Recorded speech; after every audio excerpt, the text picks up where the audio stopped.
এখন আলোচনা করব মনুষ্যমঙ্গল কাব্যধারার কবি কেতকাদাস ক্ষেমানন্দ। কেতকাদাস ক্ষেমানন্দের সেই তথ্যগুলো জানবো আমরা, যেগুলো যে কোনো পরীক্ষার কাজে আসতে পারে। সে ইন্টারভিউ বলুন, সে আপনার পরীক্ষা বলুন, বা এই মুহূর্তে যারা পড়াশোনা করছে তাদের জন্যও কাজে আসবে। তো ছোট্ট রিকোয়েস্ট আপনাদের কাছে, যদি এই ভিডিওটি ভালো লাগে অবশ্যই একটু অন্যদের মাঝে শেয়ার করুন এবং লাইক কমেন্ট করুন।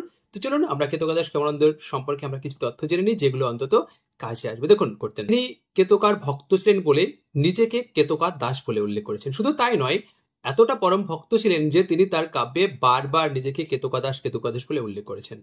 তার আসল নাম ক্ষেমানন্দ এবং তার কাব্যে একটি দীর্ঘ আত্মবিবরণী রয়েছে। এবার তার পরিবার জেনে নিই, যে পরিবারের তার পিতার নাম কিন্তু শঙ্কর মণ্ডল, কবির ভ্রাতার নাম হচ্ছে অভিরাম, আর কবিরা ছিলেন কায়স্থ।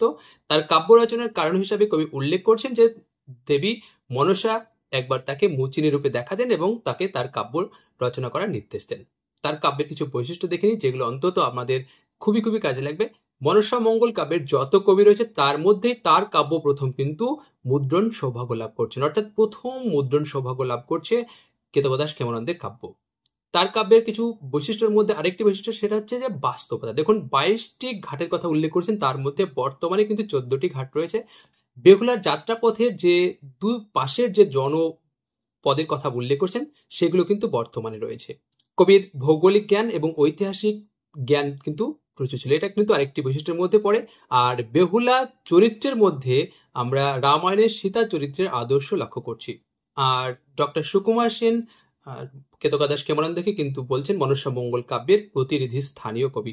তবে অনেক সমালোচক আবার এই কেতকাদাস ক্ষেমানন্দকে দ্বিতীয় শ্রেণীর কবি বলে উল্লেখ করছেন। তাহলে সুকুমার সেন বলছেন মনসা মঙ্গল কাব্যের প্রতিনিধি স্থানীয় কবি, আর এদিকে কিন্তু অন্যান্য সমালোচকরা কিন্তু তাকে দ্বিতীয় শ্রেণীর কবি বলছেন। চলুন আরো অন্য বিষয়গুলো একটু দেখে নিই। এবার আলোচনা করব বিপ্রদাস পিপলাস। অর্থাৎ আমরা প্রথমে কেতকাদাস ক্ষেমানন্দ জানলাম, এবার আমরা বিপ্রদাস পিপলাস সম্পর্কে জানবো। তার সম্পর্কে যে তথ্যগুলো আমাদের জানার দরকার সেগুলো হচ্ছে, প্রথম তথ্যটি হচ্ছে ডক্টর সুকুমার সেন আর মনসামঙ্গল কাব্যকে সবচেয়ে পুরানো মনসামঙ্গল কাব্য বলেছেন এবং তার কাব্যটি কিন্তু প্রকাশিত হচ্ছে, গ্রন্থাগারে প্রকাশিত হচ্ছে এশিয়াটিক সোসাইটি থেকে। আর যেটি জানার দরকার সেটা হচ্ছে তার কাব্যটি তিনি বলছেন যে 7টি পালায় লিখবেন, কিন্তু দেখা যাচ্ছে তার কাব্যটি কিন্তু 9টি পালায় বিভক্ত। কাব্য রচনার কারণ হচ্ছে স্বপ্নাদেশ। তার কাব্যের নাম হচ্ছে মনসা বিজয়, মনসা মঙ্গল এবং মনসা চরিত। তবে ডক্টর সুকুমার সেন মনে করছেন যে তার কাব্যের নাম মনসা বিজয় নামটিকে তিনি গ্রহণযোগ্য বলে উল্লেখ করছেন এবং তার পিতার নাম হচ্ছে মুকুন্দ, আর জন্মস্থান হচ্ছে 24 পরগনা জেলার বসিরহাট মহকুমার অন্তর্গত নেয়াদুরা বটগ্রামে।